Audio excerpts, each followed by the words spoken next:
আসসালামু আলাইকুম। আমার এই ছোট মেয়েটা বারবার বলতেছে পিঠা খাবো পিঠা খাবো। এখন আমরা রোজা রেখে কি করব বলেন? সে চিন্তা করতেছি না দেখি কিছু একটা বানিয়ে দিই ঝটপট করে। হ্যাঁ বাবা, পিঠা খাবে? কি খাবে? পিঠা। পিঠা? ঠিক আছে, দেখি কি বানানো যায়। এখানে আছে গরুর দুধ আর হচ্ছে এই যে ডিম। তো দেখেন কি বানাবো। আমার মেয়েকে আমি ঝটপট করে পিঠাটা বানিয়ে দিই।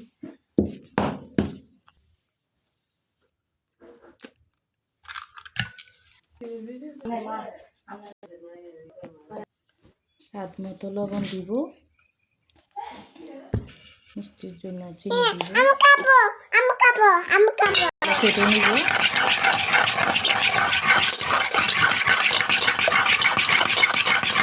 আমার মেয়েটা তো বিরক্ত করে, বলেন না বানিয়ে কি পারি। আর হচ্ছে গরুর দুধ, মেয়ে তো দুধ খেতে চায় না, যাক ডিমও খেতে চায় না। তো ডিম দুধ সব একসাথে মিক্স করে একটুখানি এখানে ময়দা মিক্স করে তাকে পিঠা বানিয়ে দিব। আপনারা দেখতে থাকেন। একটু কালি জিরা দিব ফ্লেভারের জন্য। কালি জিরাটা আমি বলছিলাম ময়দা দিব, কিন্তু চিন্তা করলাম ময়দা দিব না, সুজি দিব।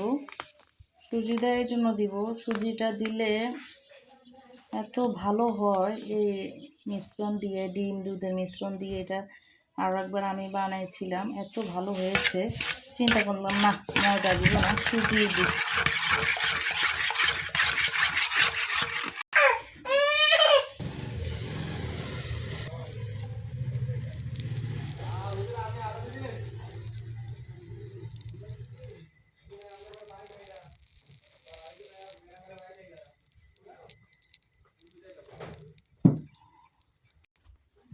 মিডিয়াম আছে চুলা দিলাম, চুলার আগুনটা দিলাম। এখন আমি এখানেতে ফ্রাই প্যানের মধ্যে তেল দিয়ে দিলাম। এখন আমি এই সুজি ডিম দুধের মিশ্রণটা দিয়ে দিব। আর দেখেন আমার বাবুটা কেমন করতেছে খাওয়ার জন্য। এই তো পিঠা বানা দিতেছি, দাঁড়াও। তো এখন এটা আমি এভাবে করে দিয়ে দিব, দিয়ে ঢেকে দিব।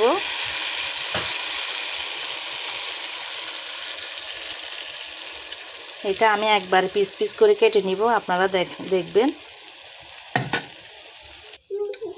বিসমিল্লাহ। এখন আমি উঠাবো এটা।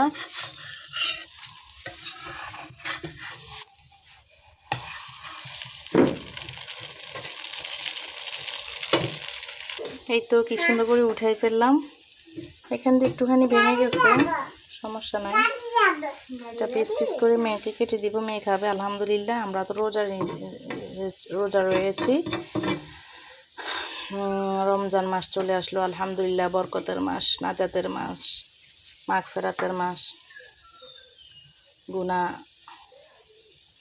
গুনাহ মাফের মাস। এটা যে বান্দারা যত গুনাহ করবে এই মাসে আল্লাহ পাক সব কিছু মাফ করে দিবে। এত সুন্দর লাগতেছে, মানে এটা কি সুন্দর লাগতেছে।